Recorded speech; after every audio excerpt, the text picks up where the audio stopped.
I love how we're interviewing in the bed. That's the whole purpose of like the whole thing. I Because love it. yeah, how do I make this like so different? But it's like I love being in bed. yeah. I was like, well, fuck I it. love being in bed. Shit, that's where you make a lot of money from. Oh my God. Seriously. Exactly.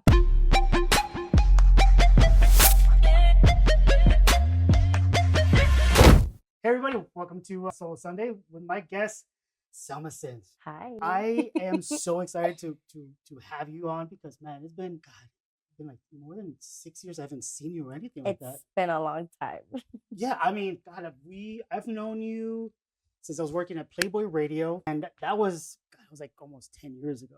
That was almost 10 years. Wow, we're really kind of showing our age. I was I mean, it's only been like a couple years ago. Yeah, it's been a few years ago. Yeah, no, but I mean, a lot has changed since since the last time we saw each other. So actually, since the first time we met, to we hung out a few times. Then like, we both have our lives, and we went on do our separate things. And then we're back here today, and I definitely wanted to catch up. It's like a full circle right now. I know. It feels like because I remember when I first joined the industry, like I was this very young 22-year-old girl that didn't know nothing about nothing, especially not doing any interviews or anything like that. And podcast was not a thing back in the No, day. it Like wasn't. what was that? But I remember going to the Playboy Radio, and you just made me feel so comfortable and so relaxed, and just for me to like really be natural at talking on the radio.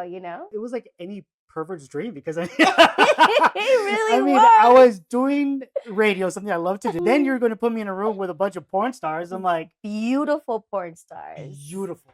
You've had interviewed some of the most beautiful women I've ever met, or in the world, honestly. Kind of jealous, right?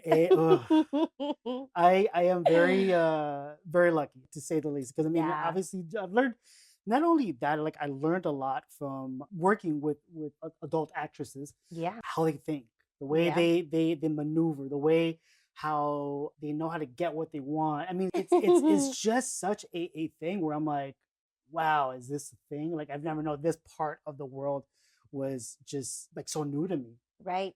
And then when really kind of like jumping into by the second or third year, I was like, oh, I'm knee deep in this. I'm like, I Yeah. already know what's going on. I went to my first porn shoot I went to. Really? Yeah, it was with Kieran Lee. Oh, nice.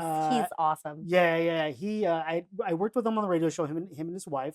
Right. And I forgot how the conversation started, and I was like, They "Yo." invited you. They're like, yo, come. Yeah, and he was like, "Hey man," he goes, "I'm gonna be shooting this week if you want to come up." And I was like, "Sure." And I was so nervous. Like I was so nervous. I was like, I walked in, I'm like, "Oh, this is cool. My first porn shoot." Right. I thought it was like, every dream, like, yo, I'm going to do, it's gonna be happening in front of me and this and that, blah, blah, blah. And I was like, oh, this feels awkward. Like it is so awkward. Be like in your mind, it's like, Oh my I'm God. watching it in front of me, and I'm like, wait a minute, I should be looking this like on my laptop. Right.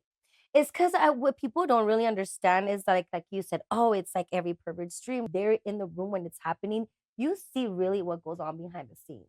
And it's not just you and the person that you're going to do it with and the camera guy. No, it's like at least 15 or 20 other people there too. Yeah. You have like the mic dude and the cameras and it's like so many other people there in the room that they don't have to be there, but they're crucial to like what's going on behind the cameras. So then you're just there like, okay, now this is awkward. Now it's me, you're doing it in front of this mini audience that we have here, How is the chemistry? So I saw Kieran kind of start the banter before they start shooting. Right. But it's almost kind of like see if you have chemistry, like the first 5 minutes. Yes. Like, how is it when the moment you walk on set and you and the other person, how is that those first 15, 20 minutes before you start shooting? Like what goes through there? So those 15, 20 minutes are really crucial because like you said, right off the bat, you need to know if you and your co-star are going to have that chemistry.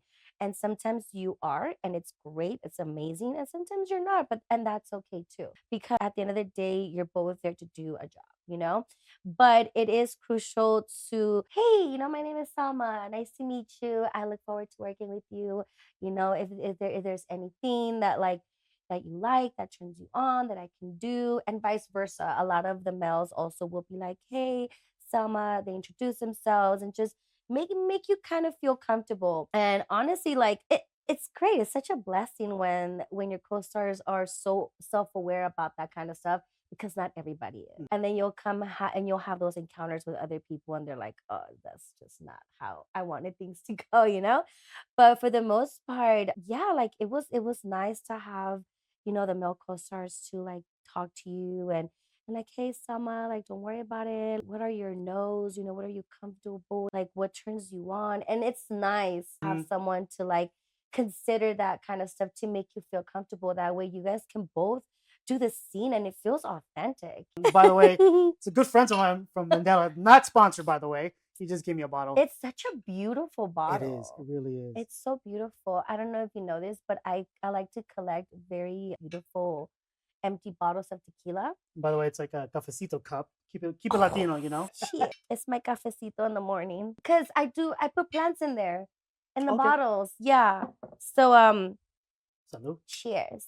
Salud. Smooth, very smooth. But and I don't want to lose track because you said something very important. Yeah. Was the fact that when they ask you the chemistry and like what are your no's, what are the things that Yeah, like you what don't like. turns you Mm-hmm. on, what don't you like? Because like we work with a lot of people, and the males, they do too. The men, they could shoot like 3 4 scenes in a day, so after this one they might do another one. So it's like they want to make the girls feel as comfortable as possible, at least for for some of the men that I've encountered. Of course, you've also encountered some of the guys that are just don't really care. They don't really fucking care. They don't care what you like, what you don't fucking like. They're gonna do what they're gonna do, and that's it. And sometimes you're just gonna be like, okay, well, let's do it then. Yeah, At the end of the day, like I said, it's about getting the work done and whatever looks good. Obviously, like if you're not comfortable with something, like you gotta. There's times where I've spoken up. Like if I feel like, oh, you're going a little too rough. Like with the hair pulling or the smacking, like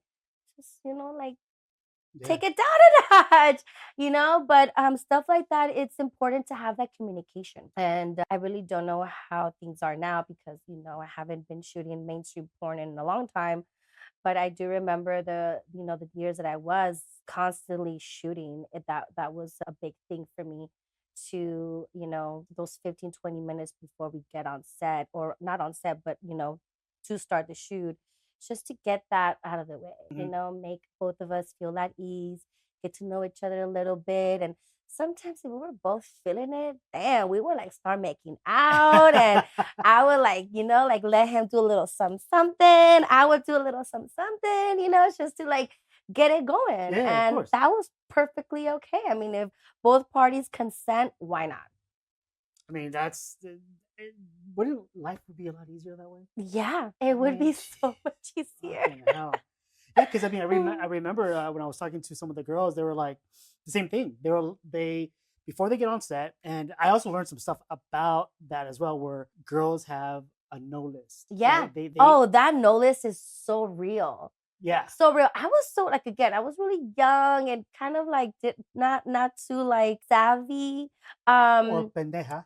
right. Well, no, Just you're still pendeja. a Yeah, little no pendeja. pendejita. Yeah, no pendeja. But at the same time, like I didn't want to be that girl that had this like long no list, Yeah. because a lot of people are looking at your list and they're looking like, well, damn, girl, like maybe this is a one and done. Maybe we're not going to shoot you anymore. And I was always so afraid of that. Like I always wanted companies to be like, you know what, Selma was a great performer and I wasn't always on time. But, like, It's a Latino thing, you know. it is a Latino thing, but it's so crucial, like not just in porn, but everywhere in life. Like punctuality is like top tier. Like you have to be on time.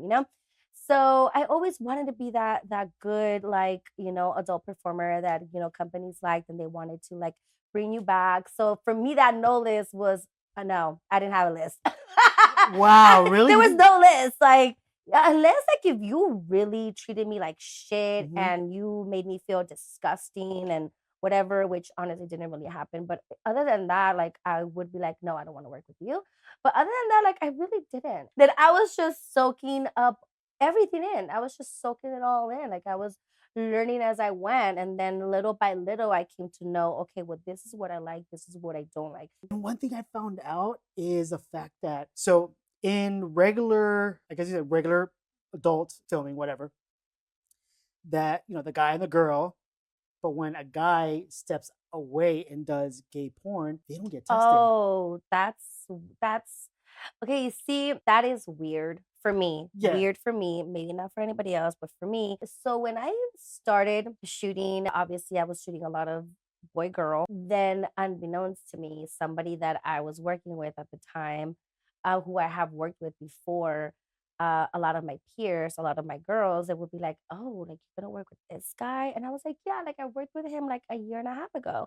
And then they were like, "Oh, well, did you know that he does gay porn?" And I was like, "I did not know that. Thank you for letting me know." Mm-hmm. But I feel like, well, we're all tested. Like, what's the big deal? Like, I mean, you can't show up to set without a recent 14-day test. Yep. Yep. So And I was it's every 14 days that you every have. 14 days. Wow. Yeah, it was required for you to have a fresh 14-day test. I don't know what they're doing now, but at the time I know it was every 14 days. So I was like, well, what's the big deal? Like, whatever. But then, like you said, don't get tested. And I did not know that. So I had, one of I don't want to mention any names, but one of my really good friends at the time, she was making me like aware of all this stuff because she was way more into the industry and way more into the know abouts of who and what and where and all that stuff. So she would keep me in the loop and she would be like, "Yeah, you don't want to work with this guy because he's doing so and so Mm. and they're not testing." And then yeah, I kind of did feel uncomfortable. So yeah, it's weird that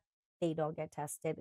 And that's probably the reason why they had so many moratoriums. I don't know if I'm saying that word Yeah. correct, but you Yeah. know what I'm talking Yeah. Yeah. about. Yeah. Yeah. Where they Yeah. would put everything on hold, all production, everything was on hold.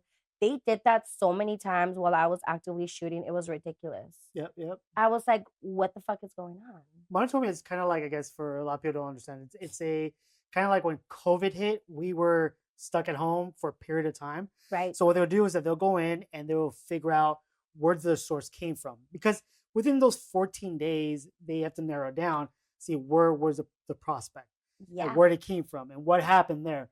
And I remember there was a girl that came in. We interviewed her and we talked to her. She came in a couple times, and then the following week they're like, "Hey, she tasted positive."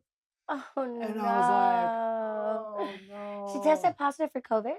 no, for no, Oh. no, it's way before COVID. Oh, No, okay. no, no, way I before was like, are COVID. we talking about No, no, COVID? no, Okay, no. so she tested it positive. Yeah. So then Okay. we found out, and she's like, "Oh yeah, she does escorting." But the problem is, like, even when you do escorting, there's like and tell me if I'm wrong, but it's almost like a community where they'll say, "Hey, this person knows of this person that pays extra and knowingly that they have it, or and says they Uh, don't." that is, oh my God, don't even get me started with that loop because it's like you go in circles and circles and circles. But yes, so the sex industry, it's a broad thing, Mhm. like it's not just one niche thing.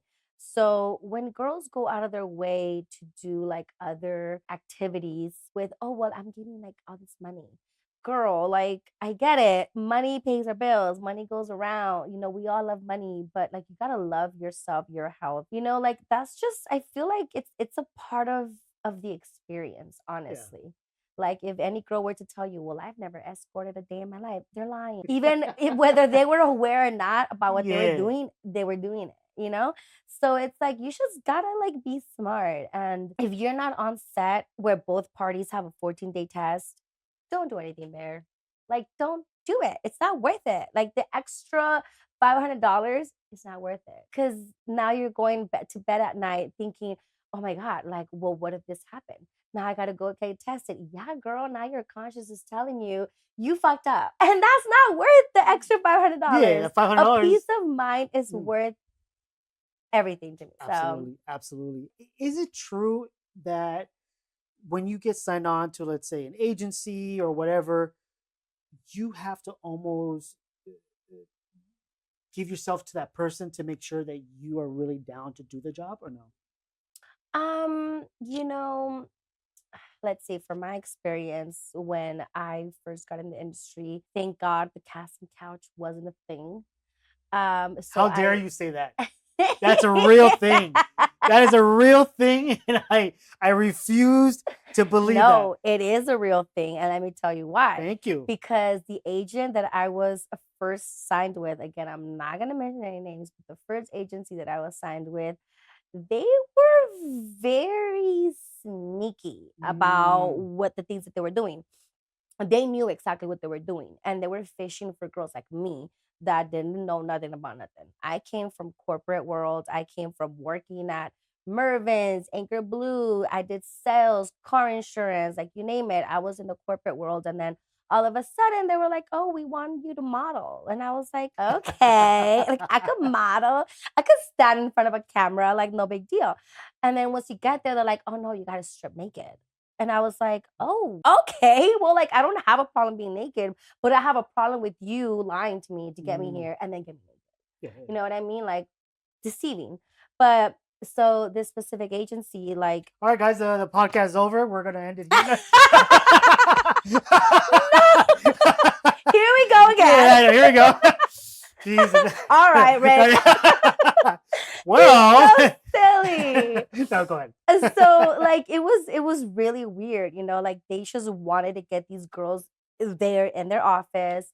And then like it wasn't a big deal. You get naked, you get interviewed, and they take your stats, and they take like this little like checklist of what you're willing to do, what you're Mhm. not willing to do, that kind of shit. So this specific agency, after a while, like maybe like within a year later after I got signed in, he got a couch in his Mm. office. So now what he was doing was he was interviewing them girls, them little young naive girls that didn't know from A to B, and he would get them butt naked in front of the camera and have sex with them. And that was his casting couch. Now I got lucky that I didn't go through that. Mhm. At the time, I did go through it because he was just an a-hole. My problem is to the young girls, the ones that don't know from A to B, like that they're just there put in the spot and they feel like they don't have a choice but to do it.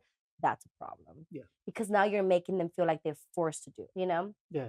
So the casting couches have never been my thing. I hate them. I hate them. If there was only one casting couch that I've always wanted to do that I don't think I ever got the chance to do it, would be the Bang Bus, the Bang Bros Bang Bus. I think the time that I was in Miami, because they shoot in Miami, Mhm.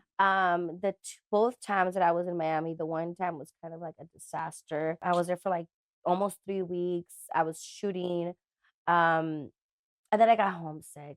Mm. So I was like, I want to go home. Like I was at the time I was like going through some personal shit, and just being far away from my family for that long really freaked me out. And I was really young then, still at the Mhm. time. I was 23. So I was really young. And then the following year that I went back, I was a little older, and that's where I was like, okay, like I want to take advantage of like my time being here. And for some reason or another, like I got the okay to shoot for like two Bang Bro scenes, and I don't think not either one of them ever ended up happening. And I think it was because of the booker that I was with at the time in Miami. Like Mhm. he was such a POS. So he was another scumbag that like wanted to like to just take advantage. And that happens a lot in the industry. That's Mhm. such a trend that you meet all these people that just want to take advantage of you. And yeah, it just never happened. So if I were to ever go back in the industry, I would love to shoot for Bag Bros.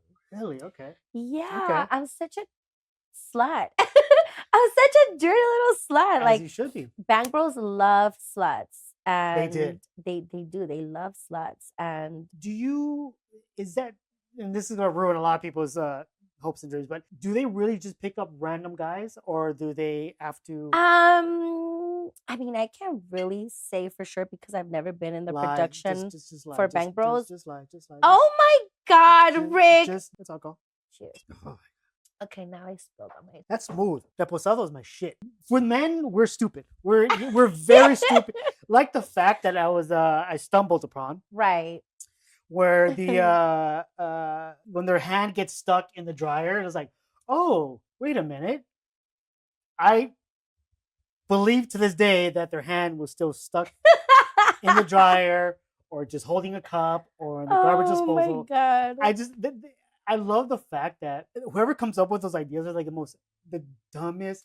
ideas ever, but it's so effective. It's like Yeah. so stupid, but it's genius. Yeah, and you know that the ones making all that stuff up, it's the men. I'm pretty sure because there's no woman that's sitting down in her desk like thinking, like it has to be a dude. Has to They're be. probably like thinking about their wet dreams when they were like 15 years old, and they're like, "Oh yeah, I remember I had this fucking wet dream. Let me write it out," you know. Do And you? it's amazing. Like you guys have like this very imaginary mind, perverted minds, but nonetheless, like it makes good like porno scenarios. What has been like the weirdest request that you've ever gotten from OF? Honestly, there's one, and it's kind of like it's not so much that it's like a weird request because it isn't, but there's this guy on my OF, and he's been on there for a while, and he's been asking me to like do him a custom video of like me moaning his name, Ooh. which I don't have an issue with moaning your name, but he wants me to moan his name, and his name happens to be my dad's name. Oh, I God. told him, no, there's no way I'm doing that. Ah. Pick a nickname, pick something else. I am not about to make you a custom video of me moaning your name. Oh. And it's the same name as my father. Like, that to me is a weird. I'm a freak. I am a slut, but I have boundaries. And yeah, that's just not one I of them. I stopped talking to a girl because it was the same name of my sister. Yeah. I was like, I can't. Yeah. I It's just can't. weird. Like It's I thought, I was like, weird. okay, I was thinking nicknames and she had like a middle name. I had no middle name. I was No. like, I can't. Yeah, and honestly, same. Like if there was another dude that had like the name of like my brothers, my dad, like I'd be like, ugh, Yeah, completely turned off. Completely turned off. Like yeah. pick something else. Like even if it's not your name, like pick something else. What has it been like? What is your and guys love to get off on you, this and that. But what is your thing that you like to do on your own that kind of gets you off? My Hitachi. Hit- My Hitachi. I love that thing. I love that thing. I even whip it out when I'm like having my own. Obviously, like if I'm having my own time, Mhm. I bring it out. But now when I'm having like sex with like my partner, Mhm. like I love to whip that shit out all the time. And I feel like he likes it too because he's like, "Oh fuck, like you really know what you're doing." And I was like, "Yeah, this Yeah. ain't my first rodeo, sir." But yeah, I love that thing. It just gives me like that to like really get to like me climax. And I love it. How's your partner with it? The fact that what you're doing now, is he okay with it? Um, you know, yes. And the only reason why I say that is because I feel like if you were to ask me this like even 10 years ago, I would have been like, oh my God, like maybe I didn't have a boyfriend back then. Mhm. Maybe I wasn't dating at the time because, men seem to be really weird when, their significant other is doing sex work. Mhm. But it's been such a big part of my life, especially like my adult life, um that now that I'm in my 30s, I'm like, okay, like this is who I am. Okay, this is what I'm doing. Like either you like it or you don't, and if you don't, that's okay, goodbye. But if you're gonna be here and be with me, then you have to accept this. And they do, and he did, and he does. So I guess you can kind of say we're like in like a polyamorous relationship, Really? kind of, Oh, where like, and you kind of have to be like yeah. that because who am I to tell somebody else what to do with their life? You're not gonna come and tell me what to do with Mm. mine. So I'm not gonna do that to you. We've been having this understanding for like quite some time where he can go off and venture and have his fun as long as we have rules. You have to be safe, which means Put a sock on the pickle. yes, you have to Okay. be safe. Because don't bring anything back, and we Mm-mm. get tested regularly, so I Oh, would really? know. Yes, Nice. and be honest. Communicate with me. Come back and tell me all the fun you had, Yo, and that's I'm like gonna a come home and I'm gonna tell you all the fun I had. And I do. And it's amazing. I love the open communication. I don't know Why a lot of people don't have it. I don't know why people just tend to be like, well, you're mine and I'm yours and Hmm. you can't look at nobody else and you can't talk to nobody. And it's like that to me is so like negative. Like Yeah. I don't like that. I feel like as humans we have what is that thing? We have free will. We Yeah. have free will. God gave us free will. Whether we want to do good or bad, we have free will. So I feel like we should have that as individuals, as partners. As long as you're not threatening my life and I'm not threatening yours, what's the big deal?